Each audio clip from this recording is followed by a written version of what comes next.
E nós estamos felizes em poder confiar num Deus que zela pela sua própria palavra e faz com que ela se cumpra. Amém? Os nossos pastores hoje eles deixaram o Miro e o João aqui. Os nossos pastores, nesse final de semana, foram enviados junto com toda a supervisão do pastor Davis, todos os pastores da supervisão do pastor Davis, a um acampamento no Nordeste de casais. Para você que não sabe, nós temos algumas comunidades da graça lá no Nordeste. Pastor Davis, além de ser responsável por essa igreja local aqui, por mentorear e abençoar o pastor Leandro, ele tem todas essas igrejas também que ele abençoa, que ele cuida. E os nossos pastores foram para lá, o pastor Leandro, a pastora Fabi, o pastor Edivaldo, o pastor Abel, foram todos para lá. É uma missão difícil, né, gente? Eles vão para o Nordeste, para um acampamento. A gente acompanhou umas fotos aí, estava triste lá no acampamento, né? Estava sofrido o acampamento. E eu estava aqui, olhando as redes sociais, a comunidade da graça lá em Tapsuma, onde o pastor Edivaldo está pregando, eles colocaram lá que o culto já começou lá. O pastor Leandro também está pregando em outra comunidade. E nós ficamos felizes de saber que os nossos pastores são homens tão íntegros que eles são enviados para abençoar outras pessoas. Isso não traz paz para o seu coração, meu irmão? Não, meu pastor está ali. Onde ele foi? Ele foi ministrar na vida de outros pastores, na vida de outras pessoas. Isso é uma alegria no nosso coração. Por isso que eles não estão aqui hoje, mas o Miro está aqui, com a barbinha branca. Está tranquilo aí, Miro? Tudo bem? E nós cremos que Deus vai permanecer nos conduzindo. Uma coisa interessante que a gente percebe é que a igreja não é o lugar onde nós nos reunimos. Esse prédio aqui que está terminando aqui o processo de reforma, você percebeu como está diferente já? Nem parece ser o mesmo. Esse prédio aqui que nós nos reunimos, em nome de Jesus, não é a igreja. E esses têm sido dias em que nós temos aprendido a mudar a forma como a gente fala. Eu não vou à igreja porque eu já sou a igreja.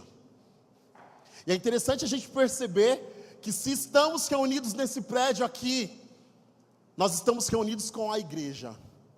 E quando nós estamos nas nossas células, que são os grupos menores, ali naquele lugar a igreja está reunida também.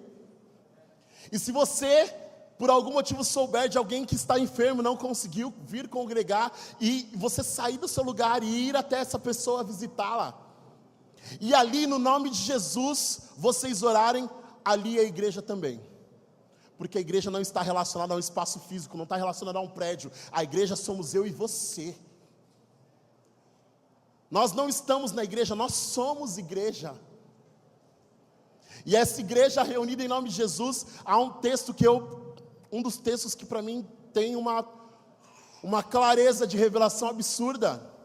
Quando Jesus está ali com os seus discípulos, e Jesus já estava no momento fama, onde as pessoas falavam dele, de um homem revolucionário, e Jesus chega para os seus discípulos e fala: mas o que estão dizendo aí de mim? E aí eles começam: estão dizendo isso, estão dizendo aquilo. E aí ele chega para Pedro: Pedro, para você quem eu sou?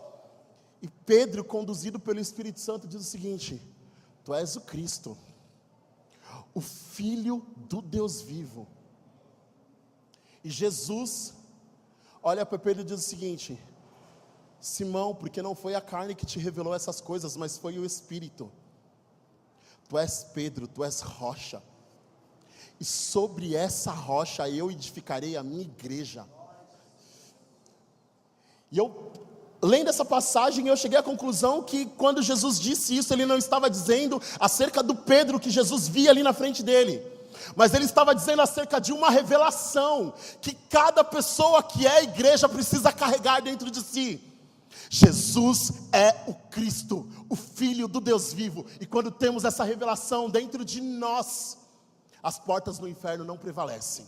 E seja onde nós estivermos, nós ali representamos um rei e representamos um reino. Um rei e um reino. E todo o reino possui regras e possui um procedimento. E o reino de Deus funciona dessa forma também. A forma, o procedimento do reino de Deus está baseado no amor. Mas eu não sei se você já percebeu, o que eu venho percebendo já há algum tempo, e mais nesses dias, é que o amor, a palavra amor, as práticas de amor estão cada vez mais confusas. As pessoas não sabem mais o que é o amor. Porque uns acham que amor tem a ver com uma atração sexual. Outros acham que amor tem a ver com o liberalismo, pode fazer qualquer coisa. Mas no reino de Deus nós sabemos o que é o amor. O amor é o que o amor faz, porque Deus amou o mundo que deu. O amor no reino de Deus funciona de forma diferente. Se você for procurar aí amor no YouTube, no Instagram, em qualquer lugar, televisão, nas novelas, a galera fala muito de novela, né? Não, eu não assisto novela, viu? Eu não... Mas se você assiste seriado, você está na mesma turma. Seriado e a novela são coisas iguais. Não assisto novela não, só assisto seriado. Ali também retrata um tipo de amor. Um amor egoísta. Tem gente amando tanto que está matando o outro. Eu te amo, vou te matar, porque você não quer ficar comigo.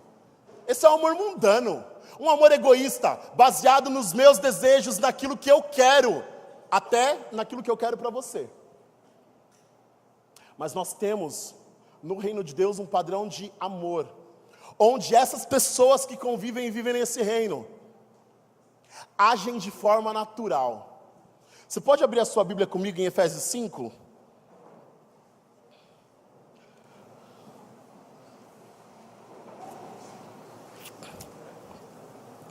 Efésios 5, no versículo 15.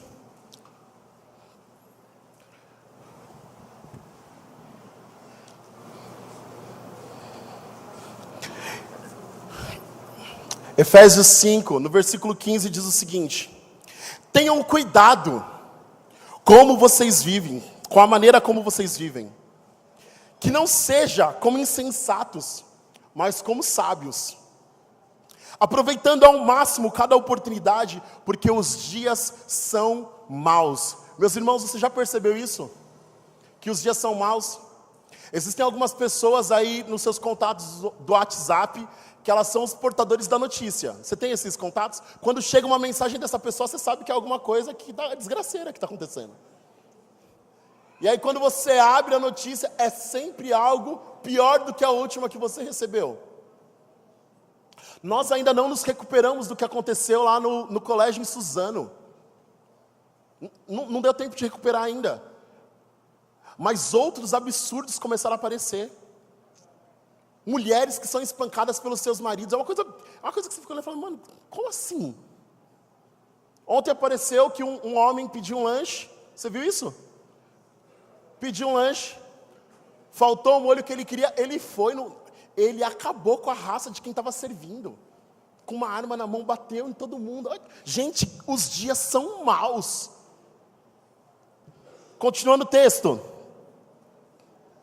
Portanto, não sejam insensatos, mas procurem compreender a vontade de Deus. Não se embriaguem com vinho que leva à libertinagem, mas deixem-se encher pelo Espírito, falando entre si com salmos, hinos e cânticos espirituais, cantando e louvando ao Senhor de coração, dando constantemente graças ao Pai por todas as coisas, e em nome do Senhor Jesus Cristo. Sujeitem-se uns aos outros por temor a Cristo. Você pode ler esse versículo comigo, o versículo 21? 1, 2, 3. Sujeitem-se uns aos outros por temor a Cristo. E o pastor Leandro pediu para que eu enfatizasse esse versículo aqui entre nós, nesta noite. E eu com muito temor vou conduzir aqui, tá, gente? Eu fui procurar o que significa sujeição no dicionário. E significa obedecer. E significa também não resistir a. Quando Paulo escreveu isso à igreja, ele está dizendo, meus irmãos, vocês precisam parar de resistir uns aos outros. Não porque vocês são bonzinhos, não porque vocês são especiais, não porque a roupa de vocês é legal, não. Sujeitem-se uns aos outros por amor a Cristo, por temor a Cristo. Vocês precisam parar de resistir uns aos outros por temor a Cristo. É comum nós vermos nos nossos relacionamentos preferências absurdas, por qualquer que seja o motivo. Não, eu gosto desse aqui, mas esse aqui eu não gosto não. Quando você toma essa atitude, você está resistindo a alguém. Você não está se sujeitando, ignorando aquilo que o Senhor tem nos direcionado na palavra. E eu fiquei me perguntando com relação a isso. E eu falei, Senhor, mas o que nos leva a resistir uns aos outros? E é isso que eu quero compartilhar aqui com você, nesta noite. São 3 coisas que eu gostaria de dizer com você, o que nos leva a resistir uns aos outros. O primeiro deles tem a ver com a nossa identidade. Uma identidade deturpada ou deformada faz com que você resista ao seu irmão. Vou contar uma história minha, pode? Posso?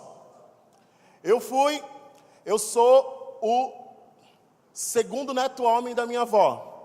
Mas na minha família nós somos em vários. Quando a família começou... A Beth está aqui, a Beth conhece... A gente viajava, né, Beth, quando a gente era criança? Eu era criança, né? Você tinha 17. Você tinha 17. E nós viajávamos e tinha 30 crianças. Era sempre uma excursão, não era viagem. Meu primo Anderson, ele é um padrão de gente no mundo. Ele é chamado na família como sol da minha praia. Sabe aquele bom rapaz? Ele tem pinta. Se ele chegar aqui, você vai ver, ele é um bom rapaz, gente. Ele é completamente educado, fino, o primeiro neto, o primeiro sobrinho de todo mundo. Ele é o cara, gente boa, todo mundo... Nunca ouvi ninguém falar, o Anderson não. O cara é gente boa. Ele é bem resolvido, está aí vivendo a vida feliz com a família. Família bonita, as filhas, esposa, está aí. Depois que o Anderson nasceu, vieram algumas meninas. Minhas primas, minha irmã. E depois nasceu João. Só que não parou em mim. Tiveram outros depois de mim. Nasceu meu irmão, nasceu outros primos. Sabe o que aconteceu comigo? A minha vida toda, a minha infância e boa parte da minha juventude, eu não me sentia parte daquela família, porque afinal de contas eu não era ninguém. Eu era o do meio. Piorava. O pessoal já está rindo porque vocês estão se identificando, né? Vai piorar isso, irmãos. O Anderson é todo bonitinho, gente. Um padrão de gente do Brasil. Eu sou desse jeito que vocês estão vendo aí. Fugindo da regra, falando que não deve. Depois de um tempo, eu comecei a crescer e a minha crise foi, eu não tinha festa de aniversário. Por quê? Porque eu fazia aniversário em janeiro, 13 de janeiro. E todos os meus primos tinham festa de aniversário, mas eu não. Gente, era uma crise todo janeiro na minha casa. Tinha motivo? Não, mas para mim tinha.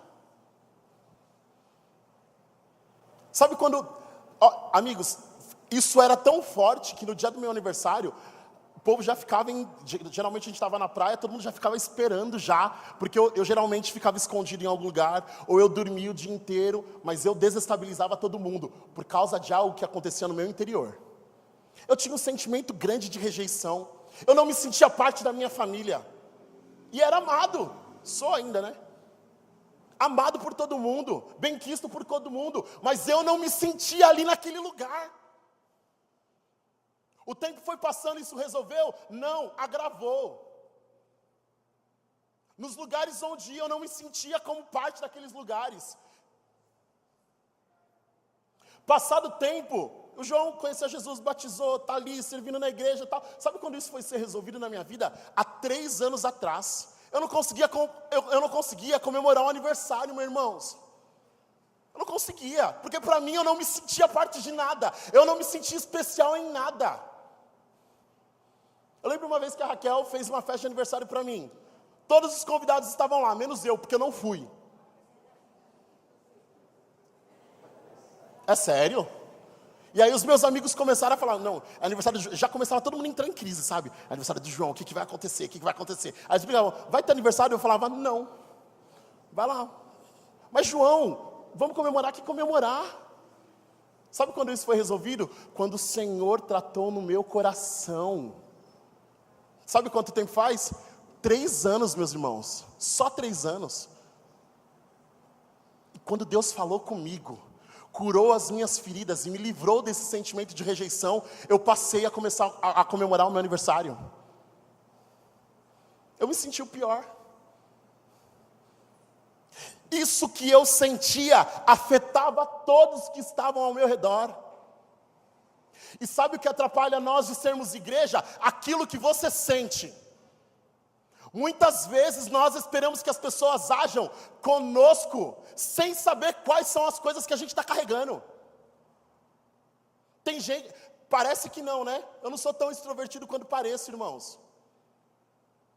Às vezes eu sei me colocar diante das pessoas, mas eu não sou, eu sou mais reservado. Uma vez no discipulado com um pastor, que eu estava tomando umas pauladas lá do pastor, ele falava assim para mim: João, por que você não falou isso? Eu falava: eu não consigo, eu não falo porque eu sou assim. E ele dizia: você não é, foi amor. E ele gritava: você é uma nova criatura. E todas as vezes que eu dizia: eu não consigo, eu não sou, ele dizia: você é... E todas as vezes que eu penso em me retrair, guardar algo para mim, sem permitir que eu seja tratado, eu lembro que eu sou uma nova criatura. Quantas vezes as coisas que você viveu na sua vida até aqui te atrapalham no relacionamento com as pessoas? Te atrapalham no relacionamento com os irmãos? Uns são atrapalhados porque são magros demais. Outros são atrapalhados porque são gordos demais. Um tem muito cabelo, se sente mal. O outro tem pouco cabelo, se sente mal também. Um tem dinheiro, se sente mal. O outro é pobre, se sente mal. Meus irmãos, sentimento de rejeição e autoestima pega todo mundo, a não ser que o Senhor venha e intervenha no seu coração, no seu interior. Você vai se sentir mal e rejeitado. Isso é consequência do pecado. Se você não trata isso, se você não expõe essas situações para os seus irmãos de confiança, você vive sozinho. E você ainda causa um transtorno no relacionamento entre os irmãos. Por que aquele não me olhou? Falei: não te olhou porque ele tem miopia, irmão. Só. Não vai conseguir enxergar. E você está sofrendo 3 dias. Não me olhou, não falou comigo, não me viu. Não, calma, irmão, calma. A forma como nós nos vemos, a forma como nós temos a nossa identidade em Cristo, define os nossos relacionamentos. E muitas vezes os nossos relacionamentos, eles vivem padrão de destruição, porque nós estamos escondendo algo. Você quer ser tratado na sua identidade? Traga a luz. Meu irmão, você precisa me ajudar nisso, sabe por quê? Eu tenho um amigo meu que, quando a gente sai para comer, ele tem muita, assim, desespero na hora de comer. Ele fala: João, na minha casa nós éramos muito, só tinha um pacote de bolacha. Se eu não comia rápido, eu ficava sem. Você está rindo, meu irmão, mas isso vai para a vida, isso. Vai para a vida. E aí você fala: nossa, que sem educação esse aqui, né? Até o dia que ele falou para a gente: eu tenho essa dificuldade, vocês precisam me ajudar, sabe por quê?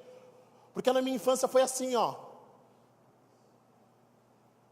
Muitas vezes nós esperamos que as pessoas tenham atitudes conosco, mas elas não nos conhecem. Sabe aquela coisa que você está guardando no seu interior? Aquela mágoa que você está guardando no seu interior? Aquela situação que ficou guardada no seu interior? Você não contou para ninguém, mas isso te afeta. Isso te machuca. E dependendo do que as pessoas fazem ao seu redor, sem intenção, isso é uma bomba. Puf, fez isso comigo, nem foi com você, irmão. Nós precisamos trazer a nossa vida para a luz. Porque quando nós temos a nossa vida na luz, Deus trata o nosso coração. Quando Jesus andava pelas cidades, Ele perguntava: o que queres que eu te faça? Não porque Ele não sabia o que estava acontecendo, mas Ele queria que as pessoas trouxessem para a luz. Quero ver, Senhor.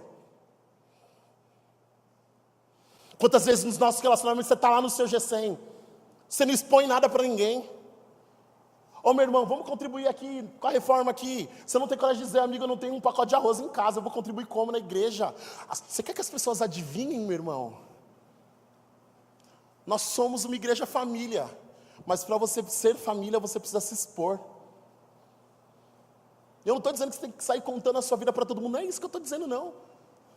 Eu estou dizendo que você precisa de amigos íntimos, que vão orar por você e vão cobrir a tua vida, vão conhecer a tua limitação. Muitas vezes nós evidenciamos tudo aquilo que é de bom em nós, mas nós escondemos os nossos defeitos. Os seus melhores amigos conhecem os seus defeitos. Saber qualidade está fácil. E os seus defeitos? Quem trata dos seus defeitos? Quem trata daquilo que é ruim em você? Você quer ser igreja? Permita-se ser curado pela igreja, meu irmão. Permita-se ser tratado pela igreja.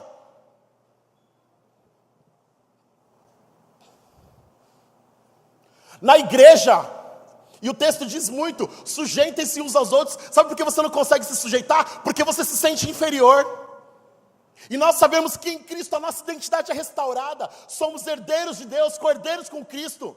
Mas essa informação do seu passado e da sua infância te maltratam tanto que quando uma pessoa fala para você: irmão, nós vamos colocar essa cadeira para cá, tá? Por que você está falando assim comigo? Fique em paz, irmão.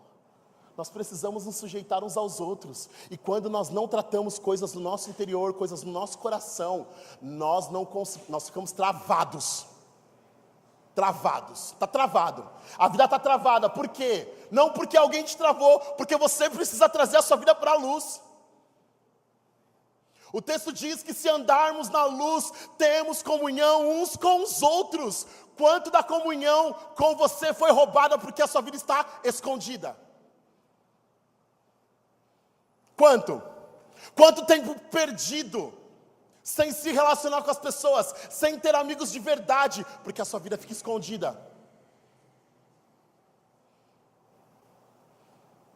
No corpo de Cristo, o maior é aquele que serve. Hoje de manhã o seu Valdir estava aqui. Você sabia que é o seu Valdir que limpa aqui a igreja? Termina o MAG, ele chega aqui ontem o carro de uma amiga, não vou falar o nome dela não. Ontem o carro de uma amiga nossa quebrou aqui na porta, nós ficamos aqui até meia-noite. 11 horas o seu Valdir chegou, depois do MAG. Limpou o salão, deu um trato nos banheiros. E ficou aqui com o culto de manhã. Sabe quem é o maior entre nós, meu irmão? É o seu Valdir. Sabe quem são os maiores entre nós? Os irmãos que ontem, pela manhã, vieram aqui lavar essa cadeira que você está sentado. Lavar o salão. Isso aqui estava pó, por conta, lixou as paredes. E saiu um comunicado lá dizendo: pessoal, nós precisamos de gente para ajudar. Você que estava trabalhando, irmão, fique em paz. Mas você que podia ter vindo e não veio, você perdeu uma oportunidade de ser o maior entre nós. Porque o maior no reino de Deus é aquele que serve. O maior no reino de Deus é aquele que não busca reconhecimento. É aquele que faz sem ser visto, sem ser ouvido. Muitas vezes, nós nos colocamos como superiores aos outros. Mas no reino de Deus, nós consideramos o outro superior a mim. Sabe quando eu consigo fazer isso? Quando eu estou sarado na minha identidade, na minha memória. Vou me expor mais um pouco, tá? Passado alguns anos, eu tinha lá por volta dos meus 16, 17 anos. Nós tínhamos uma banda lá nos adolescentes na sede. E como o culto dos adolescentes era no domingo à noite, nós tínhamos que estar no culto de manhã. Na minha família a gente viveu um problema sério de alcoolismo com meu pai. E quando meu pai colocava uma gota de bebida alcoólica na boca, a nossa vida virava um transtorno. Teve, pois, uma madrugada que isso aconteceu. Nós não dormimos a madrugada. E eu, consequentemente, não fui para o culto do domingo de manhã. Chegando à noite, eu cheguei na igreja. A pessoa que conduzia lá, liderava entre nós, me chamou e falou assim: você não veio domingo de manhã, por isso você não vai tocar, porque a regra é clara. Falou.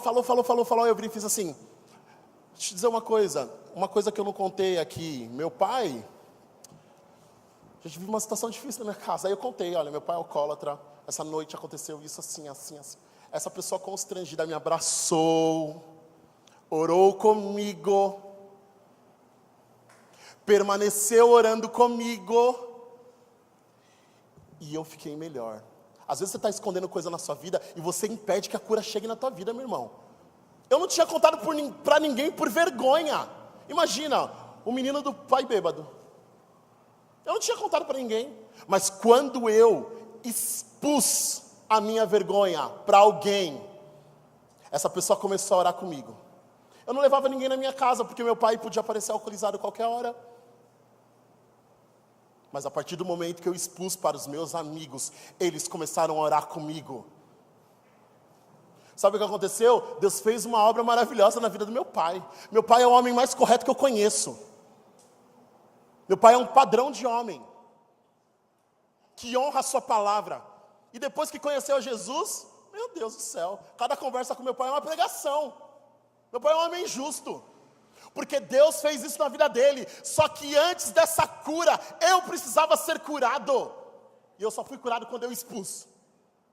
Às vezes você está escondendo a sua situação, meu irmão, evitando a cura de Deus sobre a sua vida, evitando a cura de Deus sobre a sua casa. Olha, meu filho, infelizmente, vive essa situação aqui, ó. Vocês precisam me ajudar em oração, porque eu não consigo mais. E a cura vem, assim como veio na minha vida, na minha casa, a cura virá sobre a sua vida, porque o Senhor pode e quer restaurar todas as áreas da nossa vida. Sabe outra coisa? Outra coisa que nos impede relacionada à nossa identidade, os nossos talentos. Às vezes a gente quer ter talento que a gente não tem. Deus colocou algo em você para que você execute como corpo. Mas enquanto você desejar fazer aquilo que é do outro, você não vai conseguir prosperar, meu irmão. Aceita aquilo que Deus te deu. Vou me expor mais, então. Eu cresci cantando do lado do Guga. Foi difícil, gente. Porque o cara, ele é daquele jeito mesmo, canta bem de verdade. Tem um coração diferente. Chegar num determinado momento, falei, eu não vou cantar mais, gente, porque eu não me vejo, estou cantando aqui do lado do Guga, do Paulo. Falei, quem sou eu? Quem sou eu no meio desse povo aqui? Até o dia que eu expus isso. E eu falei, Cauê, que era o baterista da banda na época, eu não me vejo aqui, amigo, porque eu sou ninguém perto dessas pessoas aqui. Aí o Cauê olhou para minha cara e falou assim, tá na hora de você parar de negar aquilo que Deus colocou no seu coração, na sua vida. Ou você assume isso ou você larga, João. E aí eu falei, calma, precisava de uma palavra mais de conforto, né, irmãos? E naquele dia eu falei, Senhor, eu quero pegar esses 2 talentos que o Senhor colocou na minha mão e eu quero multiplicá-los para a Tua glória. Às vezes você está aí em crise com o talento que Deus colocou em você. Assume isso, meu irmão, e vai ser feliz. Não, mas eu quero ser o outro, deixa o outro, meu irmão, você não sabe das crises do outro. Assume o que Deus colocou no seu coração. Muitas vezes essa insatisfação gera em nós comparação. Você já viu gente que se compara dentro da igreja? Pelo amor de Deus, é um dos maiores problemas que nós temos. Fica olhando, olha lá a roupa dela, olha a roupa dela, olha a roupa dela, que horror. Você viu o que o outro fez? Você viu o que ele fez? A insatisfação gera comparação. Isso impede a gente de ser igreja. Mas quando você está aí, sendo trabalhado na sua identidade, você está entendendo o que Deus deu para você. E o seu negócio é com Ele. E aí você vai executar o melhor que você pode, com todas as limitações que você possui. Sabe outra coisa que tem impedido? Tem nos impedido de ser igreja? Olha aí o verso 18. Diz o seguinte no verso 18. Não se embriaguem com vinho, que leva à libertinagem, mas deixem-se encher pelo Espírito. Meus irmãos, há um conceito mundano que diz o seguinte: eu faço o que quiser, ninguém tem a ver com a minha vida. Se o outro quiser achar, problema dele. Nós aqui no reino de Deus, nós nos preocupamos de outra forma. Aquilo que eu faço, que ofende meu irmão, que escandaliza o meu irmão, eu não faço. Vamos falar de bebida alcoólica?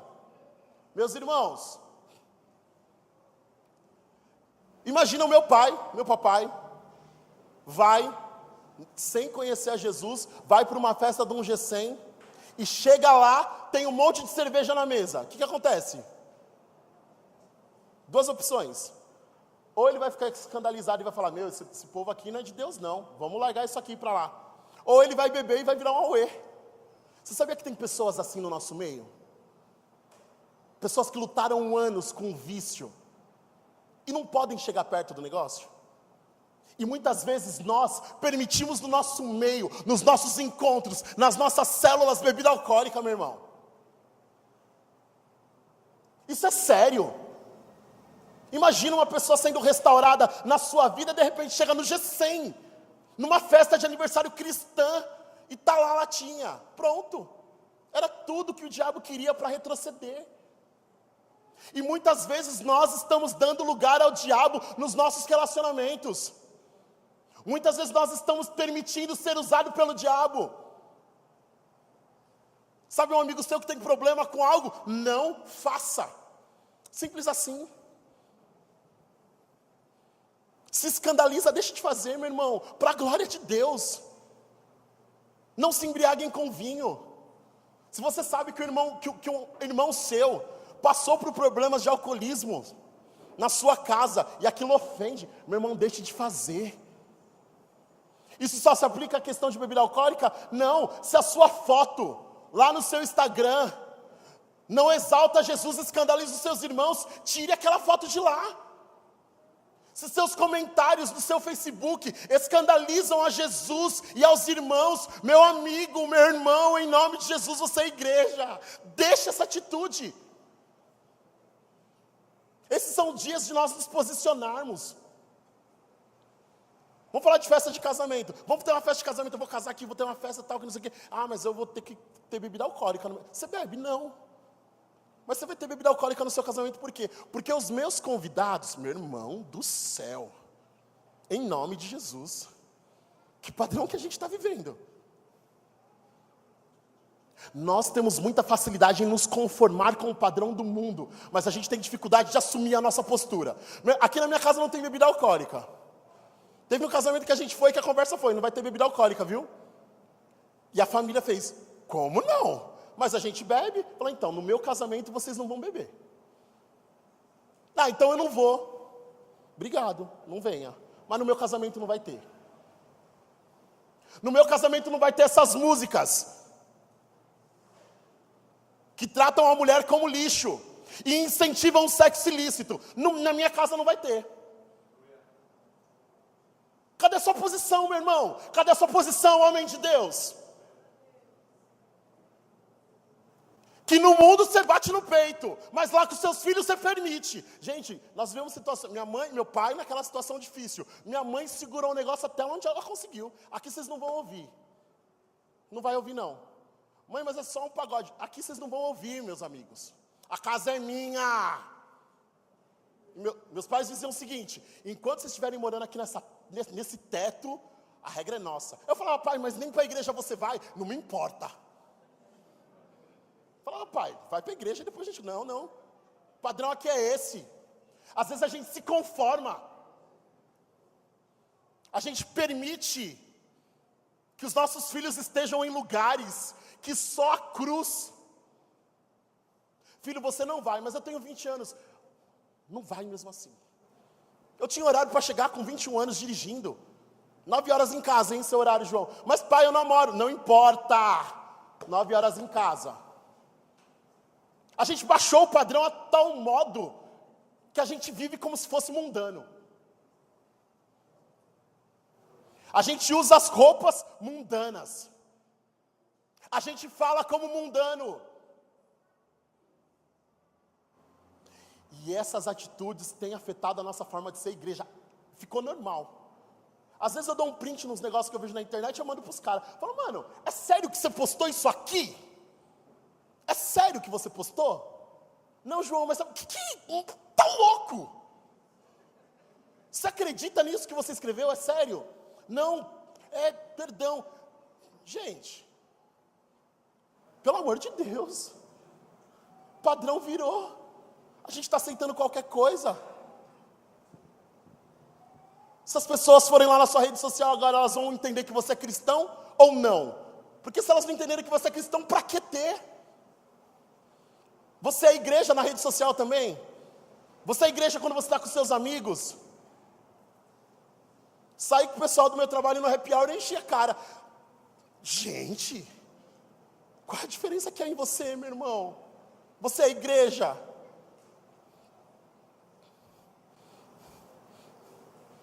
E o último ponto aqui que eu quero... Miro, como tá aí? Miro é o chefe aqui hoje, viu, gente? Tá tranquilo? Não.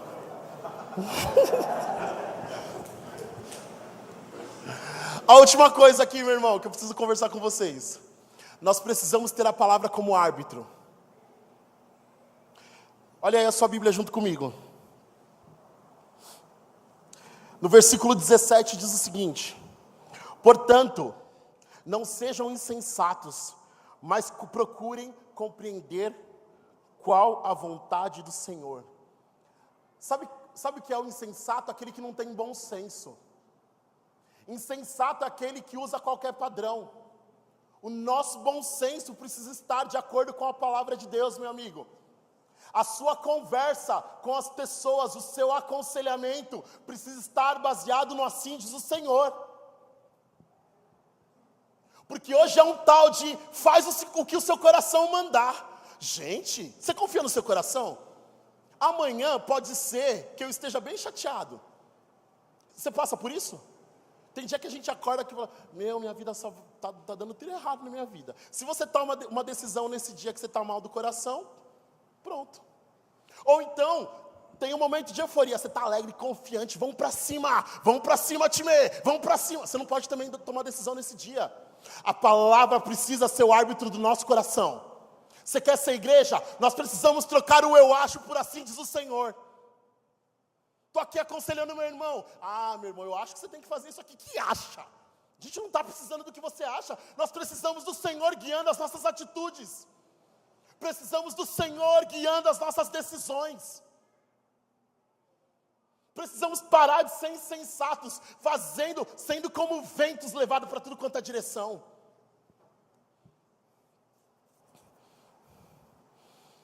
Provérbios 3:5 diz o seguinte: confie no Senhor de todo o seu coração e não se apoie no seu entendimento. Não se apoie no seu entendimento. Meu irmão, a sua experiência serve como testemunho, mas ela não serve para a vida do outro.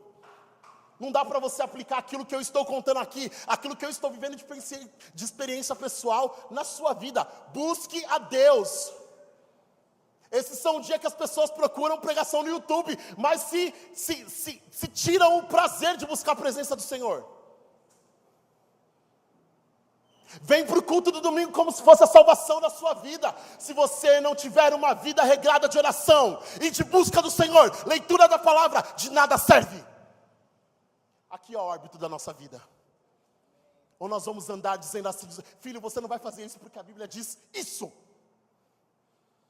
Eu lembro de vezes que eu queria tomar decisões na minha vida, Raquel, mas isso aí não é nem postura de cristão, viu, João? Se você quiser fazer, você faz, eu não concordo com você. Aí você já dá um passo para trás, né? Está na hora dos nossos relacionamentos serem baseados na palavra, meu irmão. Porque o coleguismo não serve de nada. Sabe o que suporta a tempestade? Sabe o que suporta a pressão? São alianças em Cristo. Alianças em Cristo, elas não são quebráveis. Conheço o Murilo, vou falar do Murilo daqui a pouco, mudou lá para Miami. Falo com o Murilo toda semana. A gente abre o coração, a gente ora um pelo outro, porque em Cristo a aliança não quebra. Você fez algo que eu não gostei, não vou ser mais seu amigo. Você me chateou, não vou... Ou nós vamos ter um relacionamento apoiado na palavra, ou de nada vai valer aquilo que temos. Você quer ser igreja? Só é igreja quem está baseado na palavra, numa revelação espiritual. Você quer conduzir a sua família em paz, vivendo nessas pressões e dias maus? Meu irmão, baseie a sua vida na palavra, a criação dos seus filhos na palavra, o seu casamento na palavra, o namoro que você tem noivado na palavra, o namoro que você terá na palavra. Senão não vai subsistir. Os dias são maus. Os dias são ruins. Que o Senhor tenha misericórdia de nós nesses dias, meus amigos. Para que a gente volte a ser igreja. Igreja não é o prédio, igreja somos nós. E quando nos reunimos, isso ganha um plus.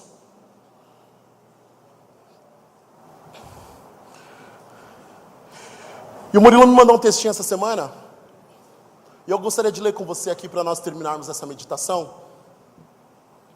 para que a gente consiga orar uns pelos outros nesta noite. Você está precisando de oração aí? Eu estou precisando de oração aqui, hein? E o texto diz o seguinte: se somos igreja, somos parte do mesmo corpo, o corpo de Cristo. Tal como uma mão lava a outra, também alimenta a boca. Uma mão que lava a outra alimenta o outro.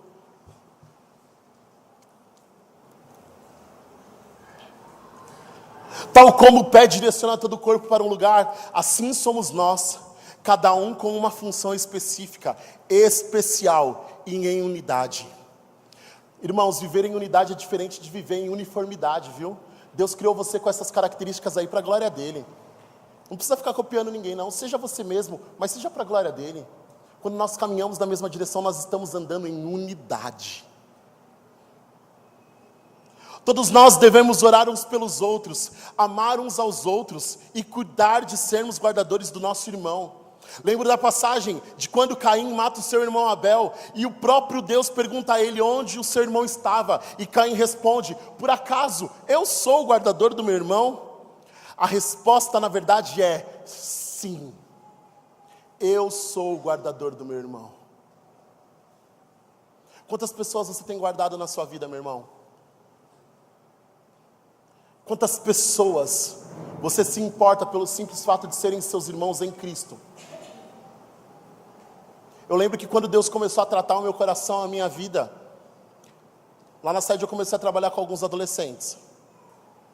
E eu identifiquei um adolescente lá, que vivia uma situação difícil na casa dele. Ele não tinha, embora pai vivo, não tinha contato com o pai, não tinha referencial de homem, não tinha nada.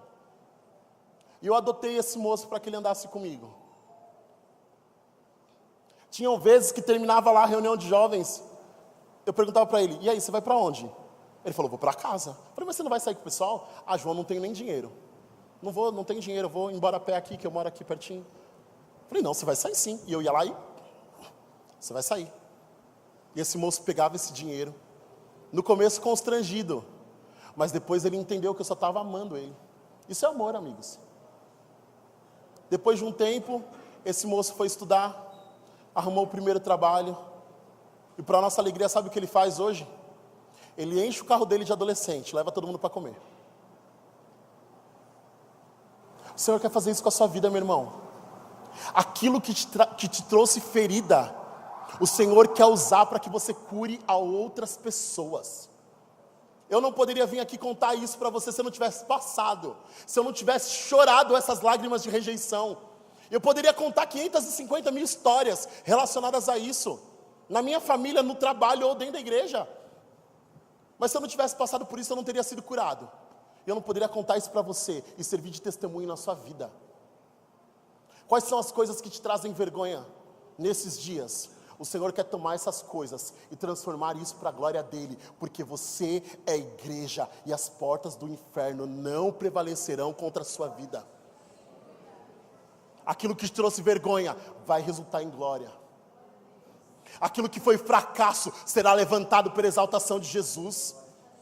E nós seremos conhecidos não por conta dos nossos recursos materiais, mas por conta do nosso testemunho de vida, que glorifica Jesus e serve para as pessoas. São esses tipos de pessoas que Deus usa, gente comum, gente que não consegue, gente frágil. Deus quer usar a sua vida, Deus quer usar o seu casamento, Deus quer usar o seu futuro, meu irmão, para que você, sendo igreja, honre o nome dEle onde você estiver. Você crê nisso? Você pode ficar em pé comigo nesta hora, nós queremos orar aqui.